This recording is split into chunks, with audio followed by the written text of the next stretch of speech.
Up until this point. Whose decision was it for you to have the first hairstyle, and did you have any say whatsoever on how you should look on screen? The thing is, when you start Doctor Who, there's a lot of kind of worry about how you look, and there are like whole committees of people sort of staring at you and saying, oh, his hair's right, his hair's wrong, or we like that jacket, we don't like this jacket. And in fact, I was sort of fielding all of this stuff, trying to bring myself to the part.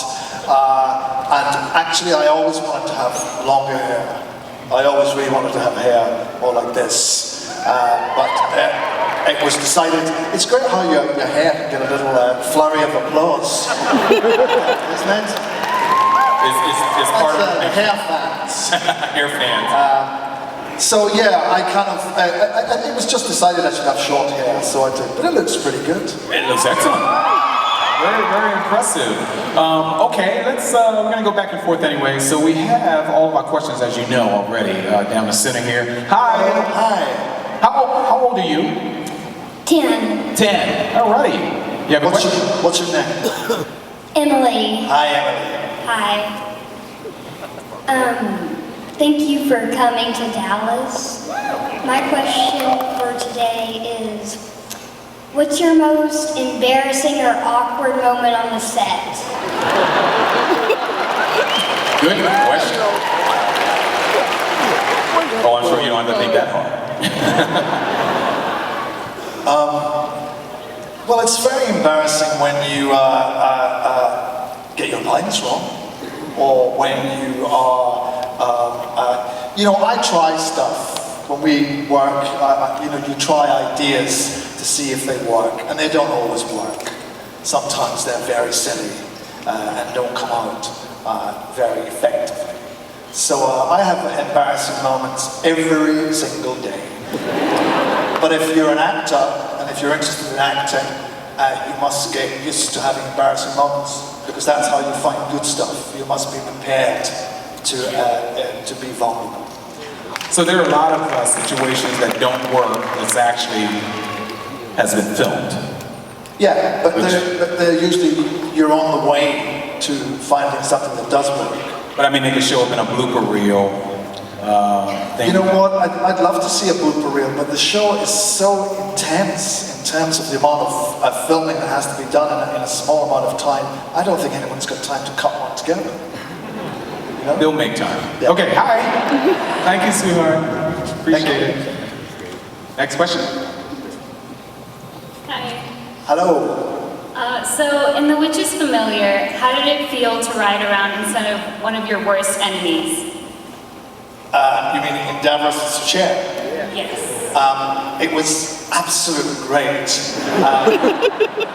But you know, I don't want to give away too many secrets, but the way that Davros' chair moves around is like, do you ever go to the post office and there's like an old lady there in the line on an electric sort of wheelchair thing, like this with her shopping and stuff? That's what's inside Davros's. And I'm really respectful of the old ladies, because it's really hard to drive. And when I did it at first, I had to come through quite a narrow little doorway, which a Dalek can get through. I couldn't get through. You kept banging into the sides. I banged into the sides, and then I discovered that the crew had put a learner plate on it. Because I couldn't drive. It's terrible. Awesome. Thank you. Thank you. Hi there. Good morning. Mr. Hello. Capaldi, thank you for coming to Texas. Pleasure. I run a small fan group in San Antonio, and I'm here with about a dozen of my closest friends, and I need to thank you personally. My world would be so much poorer and so much more lonely if it weren't for you and your work. I've found so many friends as a result of it. Oh, great. Awesome. What I wanted to ask is, I know Doctor Who is your dream job, but every actor goes out for roles that, for one reason or another, they don't get. What was the one that you really, really wish you had? Maybe you were their second choice for and just didn't get it. Oh, you know, that changes from, it depends upon what your financial situation is. Because sometimes you might be like, I'd really like to play Hamlet, and they don't give you Hamlet, or sometimes you're like, we don't have any money to buy food or pay the rent, so you really want to do anything. So there's been lots of parts that were like, you know, the detective's friend, or the third banana, which I would loved to have got, because I needed the money at the time, but I didn't. Well, this permanent job, like she was saying, that you have right now is putting you into a level of icon status now, just being a part of the franchise of Doctor Who. So I think you'll be eating well for a good while now. We'll see. Hi. Hello. Welcome to Fan Expo. Thank you. If you could write your own Doctor Who episode, what would it be about? I think that I would like to see, I'd like to see how the Doctor and his granddaughter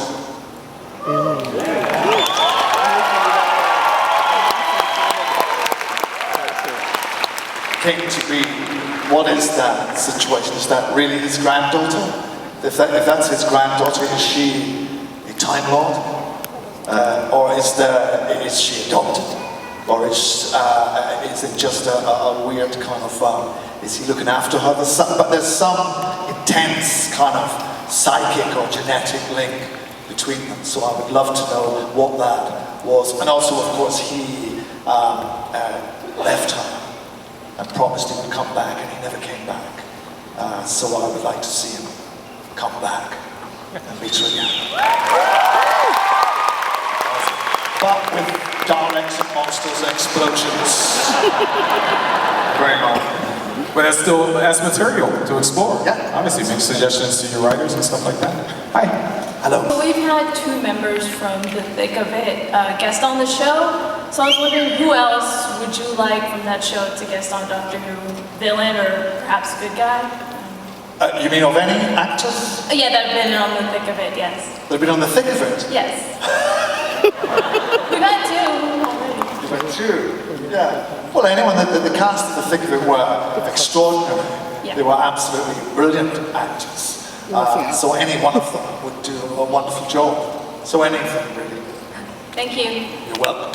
We'll get more out of him later, okay? Hi. Hello. Hello. Oh, is the Doctor the hybrid?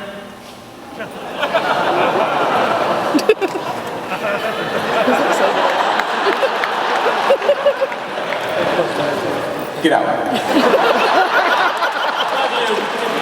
No, stand by. Hold for the answer. You know I can't answer that question. Now get out. Hi. Hello? Hello. I know this is a really silly one, but if I challenged you to a lightsaber duel, would you accept? Easily, yeah. And he will kick your ass. He's still challenging you. Yeah, that's right, but that's because he's fictional. Yeah.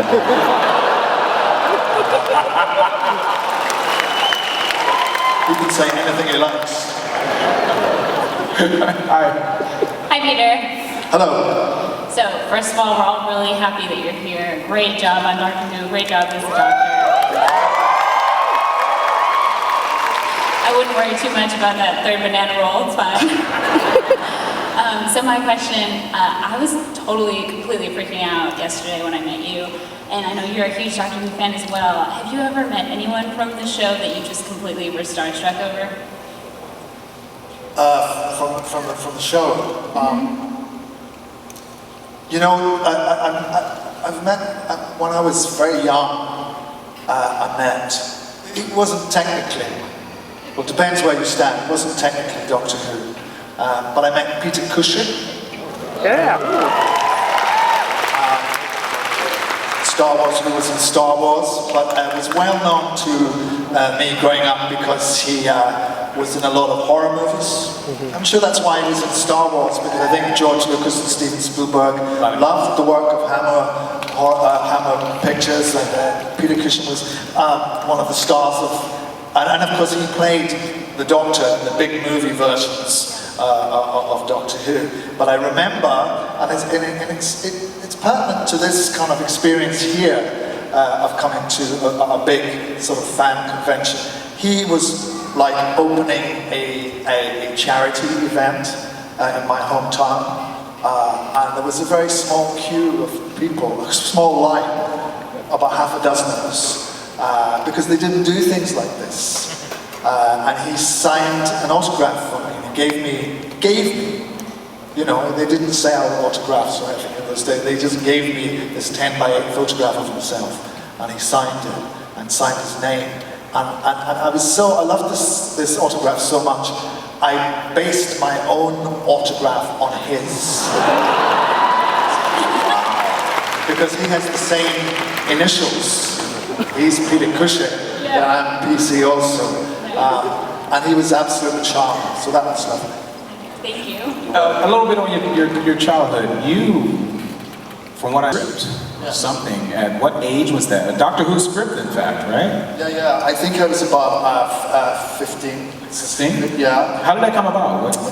What it was I was really crazy about the show, and I would write to Doctor Who, or to whoever would be playing the part, or I would write to the BBC, because we all knew the BBC's address, and you could write to them, and they would send you back a photograph of Doctor Who or whatever. But I wrote, like, there was a period I went through when I was writing like every week. Because the show would be off the air and I'd be saying, when is it coming back? What's going to happen? Well done and all blah. And clearly I was very interested in the making of the show. And the producer of the show, well, one day I came home and there was a package waiting for me. And I opened this package up and there were 2 scripts for the forthcoming season that hadn't been broadcast, set designs and floor plans, and these were BBC technical scripts that would be used on the floor with the cameraman, and I didn't even know a thing called a script existed. I didn't know how they made TV shows, and so suddenly I saw how they made a show. And I was absolutely entranced by it. And in a way that I thought this was confirmation that I wanted to do this. I don't mean just be Doctor Who, but to be an actor and be in that world. And they were sent to me by a man called Barry Letts, who was the producer of Doctor Who. He was a brilliant producer.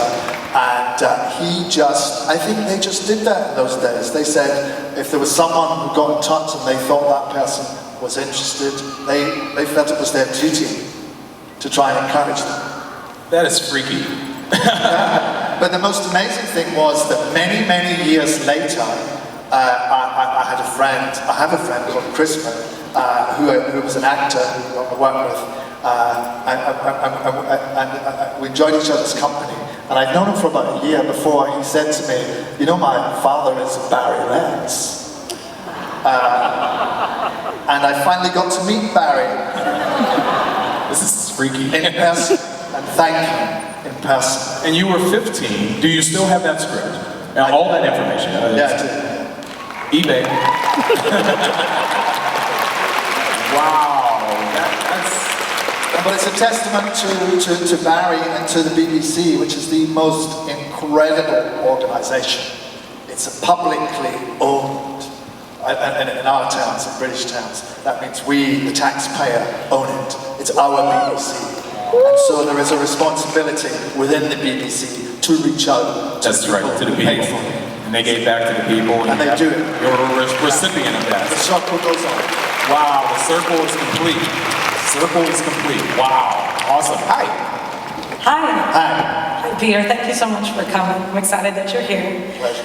I wanted to ask if you actually had control of the TARDIS and you could pick up 3 famous historical figures or people from history, who would you invite aboard the TARDIS? Oh gosh, that's tough. Well, you know, I think, this year we'd go get Prince.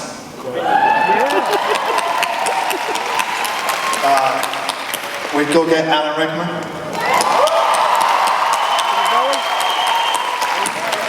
And we'd go get David. And we would party. Thank you. Well, I'll be in the slipstream, kind of thumbing as you guys roll by. Say, hey, get away from me. That's cool. Hi. Right. Hello again, Peter. We know that you love working with Jenna. Yeah. So my question is, if you can work with Jenna again as leading actors in anything like TV or movies or whatever, what would it be, and what kind of story would it be? Well, Jenna's an amazing actress, so she could do anything. So we could be anywhere. We could go and do period stuff or modern stuff. I mentioned it to her as a laugh one day that it'd be nice to do. There's a great Willie Russell play called Educating Rita, which I thought would be fun to have a look at, because that's about a young woman from a kind of blue-collar district who goes, again in Britain, we have a thing called the Open University, which is an educational system where it's like a postal educational degree you can get, but you have to go to lectures, and it's about this woman who does that, and she meets this lecturer who has a great influence on her life, but the lecturer is a bit wasted. And that would be me. Thank you. But we never did. I like that. Hi. Hi, Doctor. Do you remember me? Of course I do. I can't see you because I haven't got my glasses on. It's the voice. I can remember the voice. Okay, so I've been a fan of you since you played the foul-mouthed Malcolm Tucker. But Doctor Who was what really brought you like a rock star status and all the perks that come with it. So my question is, what's one of the craziest things a fan has given you or said to you? For example, has anyone ever asked you to marry them? And if not, can I be the first? Security. I'm just thinking of a legally binding answer. Yeah. Somebody has asked me to marry them before. In fact, I'm actually married. But I appreciate your interest. Thank you so much. Thank you. In other circumstances. But considering this is your first American appearance, everything you've done so far has been either in Canada or Europe or thus far. So it really, other than today or maybe yesterday, anything you can relate to the fans or experiences with fans at this convention yesterday and prior to your appearance here on stage? Anything struck you? I think it's the enthusiasm and the affection in which the show is held. I think if you like this show, it runs very deep. There's something. People always ask me, what is it that's special about Doctor Who? I don't really know what it is, but I know that it captures people's hearts in a very powerful way. And every fan that I've met here has been full of that. They have expressed that. And you've got to remember that we spend 9 months of the year, basically in a television factory, locked inside, making Doctor Who, which is a great job, but we never come out. We don't get to meet all you guys. And we don't get to see the effect that the show has on people. And particularly, we don't get to see the effect that it has internationally. And for us to be aware of how warmly you feel about our show is a great thing, because it also teaches us to try and make it for you. The more we know of you, then the more we can try and do the best version of Doctor Who for you. That's very important. I like that. That's very nice to say. Awesome. Hi, I'm Cassie, and I know this is really weird, but I was just wondering what your favorite musical was. Favorite musical? This is interesting. Well, I'm not really a huge musical theatre fan. I've got nothing against it. I was once in the show called Blood Brothers, which was a musical, which I liked. I love Cabaret. Yes. I think Cabaret is an amazing show. The story that it tells, and the music, and the atmosphere is amazing. What's your favourite? Oh God. Too many. Hamilton, Les Mis. Yes, I know. 16 Tonys. I mean. Yeah. Book of Mormon. Great. The Lion King. I love The Lion King. See, I'm starting now. It's amazing. Yeah. Thank you. You're welcome. Thank you for mentioning Les Mis, because that's one of my favorites right there. Hi. I was just wondering if you could change your TARDIS interior to another doctor's, who would it be and why?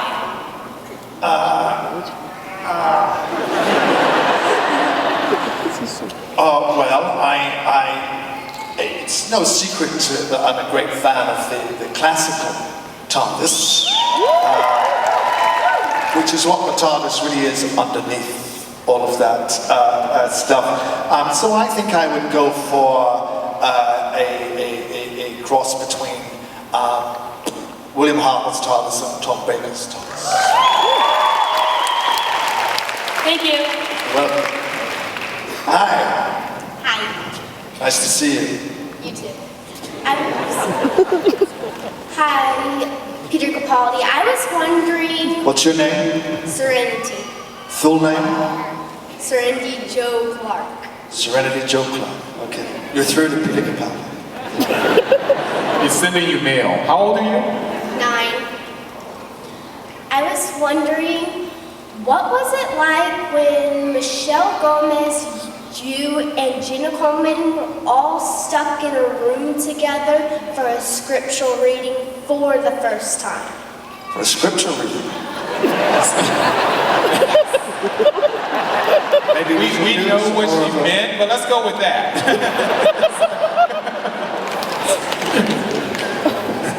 Let us pray. Religion, sorry. It was great. It was very exciting. We always have, it's a big part of the process of Doctor Who, we always have a big read-through where everyone sits around and reads the script and we all get to hear it for the first time. And it's one of those occasions when everybody who works on the production comes to it. So sometimes there's 200 people there. My very first appearance as Doctor Who was at a script reading in front of 200 people, so it was terrifying. And so when Jenna and Michelle and me get together and do the thing, there's always a whole pile of other people there. And Stephen, who writes the scripts and runs the show, reads all of the stage directions that are in the script out, and he does it in a very funny and exciting and dramatic way. So the whole experience of the read-through is hugely exciting. And usually when a new character appears, like as soon as Michelle uttered her first words as Missy, or when she said, "You know who I am," I couldn't keep on calling myself Missy, I am the master. A huge round of applause goes up, from everybody around the table. So it makes it very exciting. So it was great. It's great fun doing that. Thank you. And then we do the scripture reading.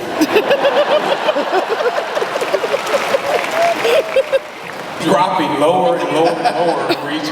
Hi, how old are you? 6. Wow, good to see you. You may speak now. You have a question? I'm so nervous. You can do it for him too, Mom, if he can't get it out, okay? When I grow up, I want to be a part of Doctor Who. What should I do to get there? Awesome, buddy. Awesome. Great question. Well, you're doing the right thing by coming here. You've got to be nice to your mom. You've got to be kind to people. You've got to work hard and make the very best of the gifts that you have, of your talents, take them out into the world. If you work hard and you're kind and who are lucky, that will all be recognised. And if you write to the BBC and say, I love Doctor Who and I'd love to work on it, they'll maybe put that letter in a file somewhere, and when you're old enough, they may want to see you and talk to you about it. But the important thing is to have that ambition, to want to do that. Because if you want to do something like that, it means that you're a clever and a bright and a creative person. And that's the most important thing to take forward. To take forward that belief in yourself and in the belief of how valuable it is to bring creativity into the world. So you'll do fine.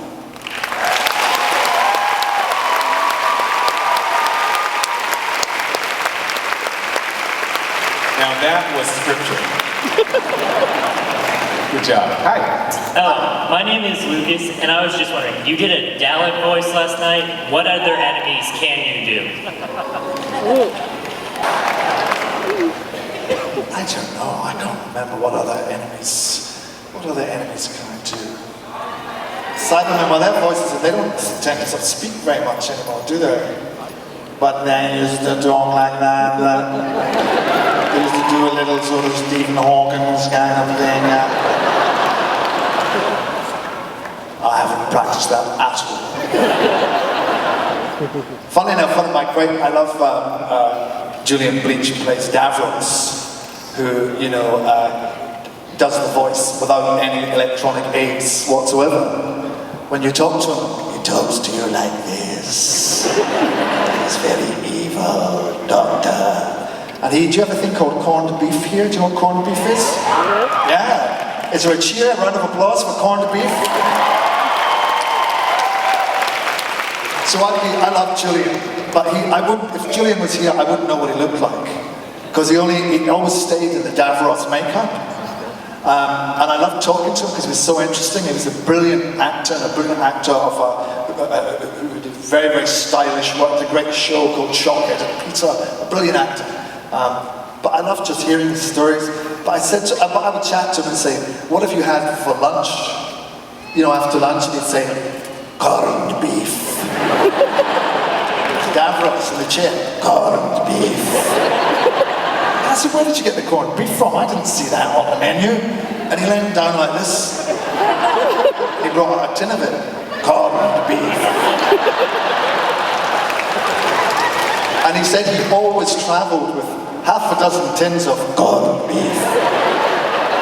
Because he was used to staying in theatrical digs where the food might not be very good. So that was his emergency food. It's corned beef.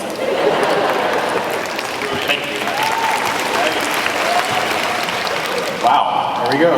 How old are you? Hi. Hi. Hi, I'm Dakota. Besides a screwdriver and sunglasses, what objects would you have to be sonic? My ears. Sorry, that's just a silly joke. I think, well, the thing about a sonic is it can do anything, can't it? That's the trick of it. I think a sonic microphone would be good. Because then I could see you in close-up. That would be handy. And I think a sonic lawnmower. Do you have lawnmowers here? Yes. Because I hate mowing the lawn. It's the thing I hate most in the world, and so I would just send the sonic lawnmower off to do that. But as I say, I don't think the toy manufacturers would like that very much. Okay, so remember, cut your grass. Hi. Hello. My name is Luke. Nice to meet you, Mr. Capaldi. Nice to meet you. Call me Peter. All right, nice. The doctor. Yeah. Hello, doctor. I was wondering, since you've been here in the U.S., what is your favorite memory while you've been here? Dallas. Dallas. No, Dallas is... Dallas, it's one of the very weird things because I arrived yesterday and I got straight off the plane and I got held up at immigration because they didn't, looked at it said I came from Gallifrey and they didn't buy that. Although the guy at immigration said, where are you going? And I said to comment, he said, Spider-Man flew here the other day. And he looks at me and he said, who are you?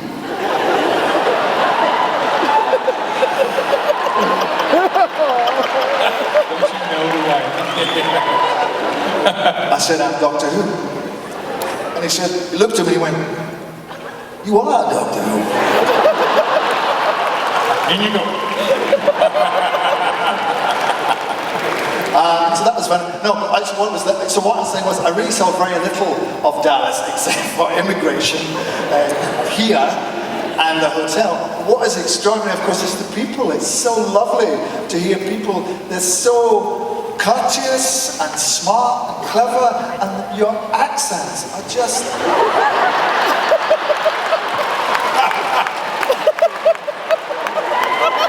Their accent. Beautiful. Absolutely beautiful. They'll tell you they don't have an accent. No, well, to me, yeah, you do, and it's absolutely beautiful. And also you have a wonderful courtesy, which is extraordinary. The person, talking to you may want to wring your neck or whatever, but they will say it in the most genteel way. Welcome to the South. Yeah. All righty, we got a couple more. We got a couple more questions we can get through before he heads on down. So make sure that you guys remember to do that. Hi. Hi. Hello. How much did you fangirl your first day on set? How much did I fanboy? You what? Oh, fanboy. Really not very much, because the thing is, I have to be a professional. And that's the thing about, in a way, with Doctor Who, I had to sort of put the fanboy away and say that to do this job to the best of my ability, I had to apply all of my experience and instincts as an actor. Oh, come on. No, it's true. And then I ran around the TARDIS and there you go. That's funny. Hi. Before I ask my question, I just wanted to let you know that you're my favorite doctor. Thank you. That's great.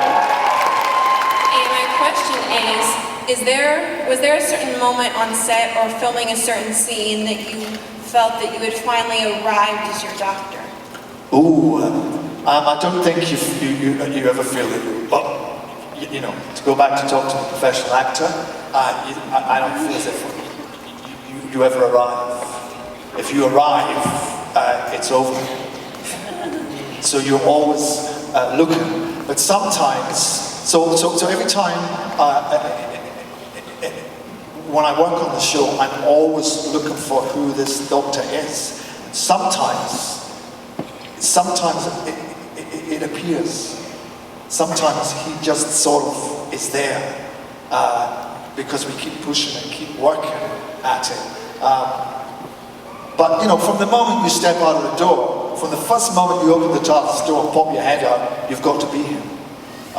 So really from the start, I felt as if I was playing him. But there were some special little moments where I felt he was there, which are my moments.